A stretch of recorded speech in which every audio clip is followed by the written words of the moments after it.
Can we roll together like a lion? Roar! Yeah. Roar! That's fantastic.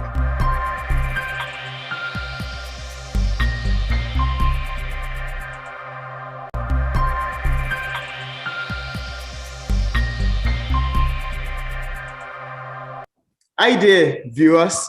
Today, I'm joining in conversation with author Tolu Akinyemi, the author of this book, Infant of Silence, and here, also have one of his book here, Never Play Game with the Devil, and several other amazing books that he has published. It's a pleasure to have Mr. Tolu Akinyemi on the show. Hi there, Mr. Tolu. Hello, Peter. Thank you for inviting me over.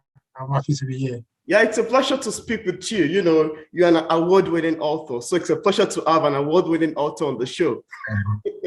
Thank you. Thank you very much. It's great to be here. Yeah, it's a pleasure.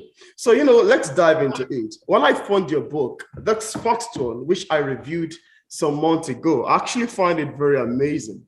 You know, Never Play Games with the Devil is quite fascinating to me. And I'm curious to ask you, how does this book come about? I mean, what inspired Never Play Games with the Devil? Yeah, so Never Play Games with the Devil was inspired as a response to a lot of like social political issues that we face in society. And as a Nigerian writer, at the time I wrote Never Play Games with the Devil, I had, you know, there were a lot of things going on within the political sphere back home in Nigeria. So the book is broken down into 3 themes. The first section is inspirational, and where, you know, I have poems like Kill Me Slowly, just encouraging people, like, you know, how self-confidence can be broken for people, you know, like when they compare one person to the other. Yeah, so the second part addresses a lot of political issues back home in Nigeria. And the third section encompasses the theme of love. So the book actually was inspired as a response to a lot of social political issues going on. And also the title poem, Never Play Games with the Devil, is just a reminder that when you play games with the devil or when you do a deal with the devil, it doesn't always end well. Yeah, that's it. You know, the title itself is one of those things that actually have me enthralled with it. The title is one of the things that actually find me quite captivating because I specifically love that sentence. Never play games with the devil. It's a sort of, you know, more or less like an instruction for everybody. And everybody actually knows that they shouldn't play games with the devil. Yeah, because the devil will give you an arm, it will take your leg and take your heart with it. You know, that's how so it's always important. Yeah. So I think the title resonates with myself and a lot of people out there because it is important to remind people that when you do deals with the devil, it never always ends well. It doesn't end well. Yeah, that's actually true. You know, I read the Carcass review and other reviews of your book, Black Does Not Equal Inferior. And I'd love to say that I am fascinated with the book, just by reading Duke's review. And I love, you know, you to tell us a bit about Black Does Not Equal Inferior. How does this book come about? Could you tell us a bit about it? Yeah, so Black Does Not Equal Inferior was written as a result of the cries of injustice by Black people around the world after the death of George Floyd Jr. And that was my own response. You know, it's not just a book that was written to like criticize the white community, but it's a book that has also been written for people of Black experience to find their own voice, to create their own unity, and to, you know, just support themselves. And like the first poem in the book, Black and Unique, you know, just reminding the Black people out there that in your being Black, you're unique, and, you know, just encouraging Black voices to find their own voice, to support themselves, to see that beauty within that community. So I think the book was actually inspired as a result of the Black Lives Matter movement and just as my own contribution to students of the Black experience. Oh, that's great. Because, you know, while I actually read or watched rather the video on YouTube, the the kind of a trailer you made for it on YouTube, and I was quite fascinated. Even the voice of the actor or the kind of a voiceover artist made me quite enthralled because I could see racial discrimination, prejudice, etc., Black Lives Matters, etc. And I was like, I think this is more or less like something about, racism of the Black by the white or something related to that since you live in the UK. Yeah, so basically it's addressing a lot of issues, disparity in in our societies, and from all the cries of injustice, racial discrimination. And as a Black author resident here in the UK, it's my own way of expanding the literature around Black people, Black voices, and giving Black voices that anchor where they can they can lean on. So just support black voices and to give them hope that Black lives really do matter. Yeah, that's actually great. That's fascinating to me. Now, I also want to ask you, could you tell us a bit about your book, A God in Human Body? I don't have that in me presently, but could you please tell us a bit about A God in Human Body? Yeah, so I think so A God in the Human Body, the way the book came about, I had a friend who bought Black Does Not Equal Inferior, and I signed it for her, and I wrote Black Black Black Queen by God in the Human Body. So like it was just that was how the book came about, and that goes to show how books can come out of like nothing. And I think A God in the Human Body I was written just to explore themes around spirituality, divinity, because as writers, as authors, we are gods, we create, we birth words. And imagine in the books we have written, and even for people watching this show, a lot of people have written books that came out of like nothing, just an idea that dropped in our heart. And books, so it shows that we are gods. And also personally, I see myself as a god in a human body. So I think the book was better as a result of exploring themes around divinity, spirituality, and that godship, because we have the Almighty God, and we as well, that we are in the image of that God. Yeah, so we are all gods. Yeah, that's actually quite intriguing. That sounds fascinating to me. Then I also see that Never Play Games with the Devil asks a lot of critical issues to address. These are matters that ranges from love to spirituality, moral values to nationalism, as seen in the poem titled Endsars, because I think I read about the poem here titled Endsars, and several others, and also motivation, among several other themes. Now, could you tell us a bit about how you derived the inspiration to pull these poems together in Never Play Games with the Devil?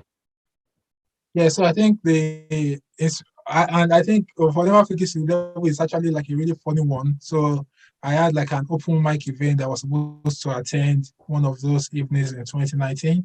Okay. And I was just like, I didn't feel like going, and I started writing that evening, and Never Play Games with the Devil was born. So I think in terms of putting the teams together, I'm a poet and writer who thrives on writing about the human experience, and our experiences are universal. And I remember during the Endsars, issue, like Endsars protest in Nigeria in 2020, a lot of people were reposting the Endsars poem. So, and that shows, a writer sees, writers are seers. We see far into the future as well, and we can. So I think in terms of putting the collection together, I write about universal human experiences, and I think it wasn't difficult for me to that's great. It's funny that one book bets another book. I think that's more or less like a recurring experience for you. Yeah, it's actually recurring, because if you look at Inferno of Silence, for instance, I have a story in Inferno of Silence titled Everybody Don't Columenta. And Everybody Don't Columenta now has his own, I have a collection of poems titled Everybody Don't Columenta, which is actually on the mental health team collection of poems addressing issues that mental health related issues, and which I had the story also in Inferno of Silence. And in Inferno of Silence as well, if you remember the first story, Black Lives Matter, the football, Ikeme Funa was saying, I am not inferior. Black is not a synonym for inferior. So, and that also cascaded into Black does not equal inferior. So I think my books are kind of like interwoven in terms of one book they have leading to relationship another. with each other. Yeah, and overall they have relationship with the God in the human body, the Lion of Newcastle. That's funny. That's very fascinating and great. I love that sound. Now, I Thank you have very a much. copy of Inferno of Silence here, which I've longed to read, but it's great that we have you on the show now. Without giving too much information away, could you tell us a bit about Inferno of Silence and, what are the critical themes or subjects of this book that a reader or a to-be reader should experience or look forward to while picking up Inferno of Silence? Yeah, so Inferno of Silence, my award is even like on its own is a multi-award winning collection of short stories. Yeah, it's a multi-award winning. So Inferno of Silence, the title story, many times we talk about women in abusive relationships. Inferno of Silence as a story tries to examine men in toxic and abusive relationships. So we are looking at areas around toxic masculinity and why men remain in relationships are abusive and they do not want to leave. Yeah, so that's the title story, Inferno of Silence. The first story is a story titled Black Lives Matter. And the Black Lives Matter was actually inspired by Nigerian's football legend J.J. Okocha. Yeah, so that it was the one that had personally inspired that story. Yeah. Wow. So, but Black Lives Matter actually explores a football player who has left Nigeria for Europe, celebrated back home in Nigeria, and he got to Europe and he faced racial challenges in Europe. Why while playing football in Europe. I also have a story titled In the Trap of Seers. So In the Trap of Seers explores the theme around the girl child and issues the girl child faces in culture like mine back home in Nigeria, whereby she's bedeviled by so-called demons and who are holding her down, and so will the girl's child, will she survive from the throes of those demons and devils that besiege her soul? So that's another story. I also have another story titled Everybody Don't Kolo Mental. And Everybody Don't Kolo Mental looks at issues around mental health issues, looking at various scenarios in relationships, in marriage, and also the type of pressure that young people face today on social media, where people are looking for validation, people are looking for likes, so a lot of people encounter mental health issues just because of social media. They don't, the things that we just see and you look away. People are sad, people are depressed, just reacting to it. Yeah, so just basically issues. Then I have Blinded by Silence. So Blinded by Silence is a political story about people who are in the throes of, banditry, in the throes of people who are in the throes of turmoil in their land, but who are chosen to be blinded by the silence, because of their king and kinsman who holds sway in power. And also, I have another story on Trouble in Umudike. So, I love that title. Trouble in Umudike. So, Trouble in Umudike is just explores issues that, family issues, siblings rivalry, and, those sort of issues. And also, Return Journey. Return Journey just is a story that explores inter-religion marriages and, the sting of love and how things can change rapidly for us. So I think that's the story. Wow. It's gripping, it's profound, and it's a kind of book that you don't want to put it down until you finish reading. Yeah, even from your mere description, I'm already fascinated with it. It asks a lot of titles in it because I just realized that it's a collection of short stories. And film description, I actually very much love it, and I'm already engrossed with it. Especially, I love the title Trouble in Umudike, and I was curious to know if probably it's a story set in Umudike, because I think Umudike sounds like a name of a place in one of the southeastern part of Nigeria. Yeah, so yeah, it was set in southeastern Nigeria. Yeah. That's fascinating. Now, without giving too much information away, could you tell us also a bit about your book titled Born in Lockdown? Could you give us a sneak about that too? Yeah, so Born in Lockdown is actually a collection of poems that chronicles the coronavirus pandemic. I know everybody in the world today, a lot of people are tired of hearing coronavirus and everything. Interestingly, I was in the market today at Time Out Market, and I was having a chat with someone who bought the book a couple of weeks ago, and he came back to tell me that it feels like this book is going to be Born in Lockdown is going to be a vital touch point in history, because when, in his own words, when the truth about these times will be told, it's going to be distorted as we normally say with history. So most of this truth will be found in books like this, or true authors, true writers who are who chronicle like issues that occur in real time. So I think that's the beauty of literature as well, as I discussed with the person who bought the book. That's the beauty of literature, in that authors are able to like write down, document, and recount. We as writers, we always document, recount, observe, and retell these stories. And to be fair, these stories, they are all universal. Our experiences are universal in terms of the issues we face, in terms of the agony, the oppression of the world, and in terms of, just love, loss, relationships, life, death. All these experiences are universal. And Born in Lockdown is a chronicle of one of the most trying times in human history, and that is a poet's account of the coronavirus pandemic.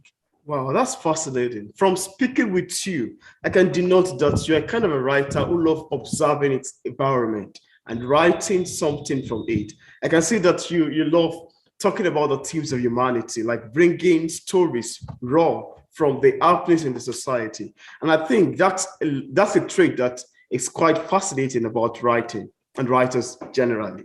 I love that. Yeah, thank you very much. Yeah, because after the recent issue, the recent terrorist attack on the train in Nigeria, Abuja route, I remember just a few days back, I started writing about that, writing the whole collection of poems on the theme of grief. And, so just goes to tell you how these experiences are collective, and what a writer does is to open the inner eyes to observe, recount, and tell the stories for history. Great. I love that. Now, this want to make me to ask a very sort of a quick question, because I've seen that most of the, especially in Nigeria, most of the things happening here can be very horrendous, and it can actually pull one in. Now, I want to ask you, what role do you think a writer have towards the confederation of a society that's imminently tearing apart? I mean, what do you think writers have to do towards a country, a society that is imminently tearing apart? What role do you think we as writers have to play? Yeah, I think writers, we have to speak truth to power. Okay. And yeah, so we speak truth to power. But I think part of the problems of being a writer is that when you speak truth to power, it could also lead, there's inherent danger in speaking truth to power. Exactly. Because not everyone, not all leaders, some of them are easy. Some are dictators, even in some of the democracies nation. Democratic regime. So some of them are, they are dictators. So, but I think what we can do as writers is to, through our writing, shape society, unfold the truth, I know there are some writers who belong to the school of thought that we, through our writing as African writers, we shouldn't we shouldn't write about bad news in Africa, or we shouldn't write about the bad news back home, and we should only, because the West already does a good bit of that for us, documenting the bad news. But for me as a writer, the only thing we can do is to always document these stories, to write these stories in the good and bad, and through our writing we can always change the narrative. Narrative. Yeah. That's the only thing we can do through our writings. Yeah, that's great. I love that. I love that answer to that. Now, recently, I was watching through my review of Never Play Games with the Devil on YouTube, and I remember mentioning that the book expound on the role that the men of God, that's pastors, have to play towards the unification of a country that is imminently tearing apart. And I am curious to know if this poem was actually inspired by the happenings here in Nigeria, or you have your own unique source of its inspiration that you'd love to share with us? Yeah, so I think Never Play Games with the Devil is not just about, not just about pastors alone. Okay. We all as a collective, we have that responsibility to not play against the devil. So it's a universal message, irrespective of either you are called by God or you're called by God. The society. Either you're called by God, or you're called God, or you're called by the society, or you're a free thinker. It's just a message. It's a message that it's for everyone, that we shouldn't play against the devil, because the implications are not, the implications of playing games with the devil, the consequences are not really the best. So it's not just about the men of God, but I think the book itself is actually quite popular because that message is a very vital one, especially back home in Nigeria, where we have a lot of youths who are sliding into the field of crime, sliding into the field of drugs or drug abuse and all of that. So it's a timely reminder that for us, in whatever area or stage of life we currently are in, we shouldn't play games with the devil. Wow, that's great. I love to hear that from you. Now, I am fascinated with your book title, and I'm curious to know what prompted you to advise us against marrying a writer. Yeah, so like I said, yeah, what do writers do? We observe, we document, we recount history, and that is what a writer. There is nothing that it's like. There's nothing the writer will not write about. So if you are the kind of person who would give a writer grief, you want to, or you want to abuse a writer, you want to, a writer will always write. So Never Marry a Writer is a collection of poems that just, talks about is varied in its theme in terms of everyday experiences, but the title itself is just saying never marry a writer if you are one of those examples I've given before, because a writer would always recount, document, observe history, and a writer will wash your dirty laundry, will wash it and spread it in the open. So that's what that's what writers does, because we observe, we document, we recount history. So if you are prone to or what I wrote about, like an inferno of silence and issues that people face in society, then your best bet is not to marry a writer. That's funny. From the title, it's actually whimsical in nature. The title is very whimsical in nature. Now, could you share with us some of the greatest challenges you've encountered with writing and how you ultimately overcame it? Yeah, I think I would just say greatest challenge with writing for me, I wouldn't really say there has been like a sort of major challenge.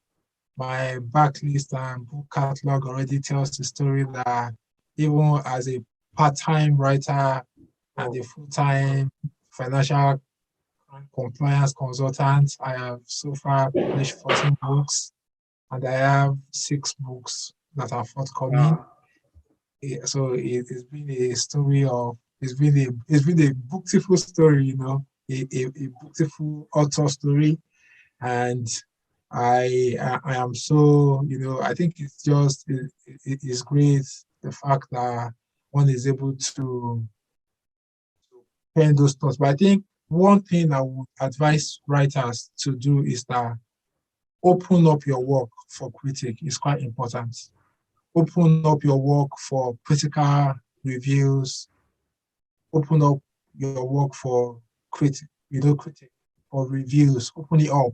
Don't just send your books to like friends and families who are going to give you the 5 stars, who are going to tell you your book is great. Sweet. I think that's one way for you to identify where you are on your author journey and see what you can do better, and that would help you to grow in that journey. So I think that's a way for you to know the reality of where you are, get honest feedback in, open up, let your work be read across the world, and that way you can, like for me, for instance, I go to the market every Saturday to sell books, and the feedback I see people, they buy books, they keep calling me like every week. People buy a book, they come back again to buy another. It's because I'm doing something right. Imagine I sell a book that, so, and I think one thing that's helped me on that journey is the fact that I've opened up my book, for critic. I've gotten, feedback. I get my books, I don't just give it to friends to write beautiful things about my book for me. I give it to external parties who read, who critique these works, and I'm able to like glean on what, and this helps me also to. That's fascinating. That's very interesting. Now, could you tell us what publishing is like for a published author like yourself? And what are the challenges that you've encountered in terms of marketing your book? And again, what are the mediums you've utilized so far in terms of promoting all the books you've written?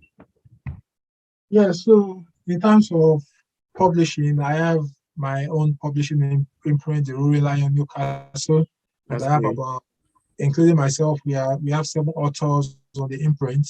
So I think for in terms of challenges of publishing, because I'm also like I have my full-time job and I'm also trying to manage a small medium enterprise on the side, which is the publishing company. It's been like a bit of a challenge on that front. So that's what I would say this has been a bit challenging, managing a small business and also having a full-time work. And in terms of having the resources to like, having the resources to grow the business at the pace I want, it's not just there. So, but I think in terms of publishing, marketing the books, I use the various social media platforms. And like I mentioned as well, I'm always out there. I go to the market every Saturday. So I think that has been like a really good avenue to push the books out there, to meet real-time customers, real-time people who buy the books, who provide real-time feedback. And apart from that, I just use social media and do promotions. And so, but I think the major challenge for a small publisher is just having the resources to like sign a lot of authors on the imprint annually, and also having, having that marketing budget and all of that. I remember a few years back, I used to have like marketing budget in the thousands of pounds. But I think with the pandemic and everything, the book market also has shrunk in some way. So it's not that quite easy to be able to throw that thousands of pounds as marketing budget and all of that any longer. Yeah. So I think those are the major challenges. But for anyone who is looking at then the mediums that we use, The books are on our own website, theruinlionnewcastle.com, on my own personal website as well, tolutoledo.com, and on Amazon, on Ingram, Barnes and Noble, Roving Lights, Okada Books, and the bookshop.org, and so I think book depositories and so many other places where books are sold. Yeah, that's great. Could you, if you have copies of your book over there, could you please show it to the audience? And I only have Inferno of Silence here and Never Play Games with the Devil. So if you have other ones, that Dead Cat Don't Mew, fantastic. This Dead Lions Don't Roar. Don't Roar, yeah. Dead Lions Don't Roar. Well, I love the cover, beautiful. Then the other one is Unravel Your Hidden Gems. This is a collection of essays encouraging people to unravel their hidden gems. Dead dogs don't bark. Don't bite. Wow. Dead cats don't mew. Don't waste the night. Never play games with the devil. Intriguing. And a book full of love. Fantastic. Award-winning collection of poems. Inferno of Silence. Yeah, wow. That's amazing. Never marry a writer. Wow.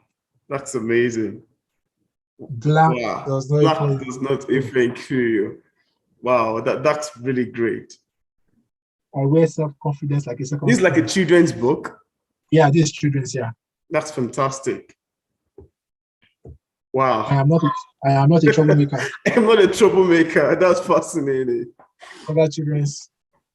Everybody don't call better. Wow. That's a lot of books. A God in human body. Wow. This is an inspiration for writers watching this. Born in lockdown. I have some of the forthcoming ones. This is my face. Awaken. It's not yet out. It's going to be out in September. It's a collection of essays. Awaken Your Inner Lion. 1 year. This is a collection of poems. City of Lost Memories. Wow. And I have a children's book that will be out in July as well. Wow. The title is If you have to be anything, be kind. Be kind. I also have a collection of poems for young people that will be out on the 1st of January 2023. You Need More Than Dreams, poetry for young people. I also have another collection of poems that will be out in March 2023. Wow. The Morning Cloud is Empty. And I'm just rounding up another collection of poems titled On the Train to Hell. So that's On the Train to Hell. So that's fantastic. That'll be 20 books. Wow, that's a lot. That's a lot of books. That's a lot, and you've really got you've got a lot going over there. So viewers, you've just watched us speak together with author Tolu Akinyemi, the author of the several amazing books that he has just shown on the screen over there. So if you'd like to get a copy of any of those books, I'm going to leave a link in the description part of this video to his author page on Amazon and its website for you to place an order if you'd like to get any of a copy. So, Mr. Tolu, thank you so much for accepting the invitation to be featured on P English Literature. I truly appreciate the time for taking out to attend to this interview. Thank you very much, Peter, for the great job you are doing. Let me give you a wonderful roar like a lion. Can we roll together like a lion?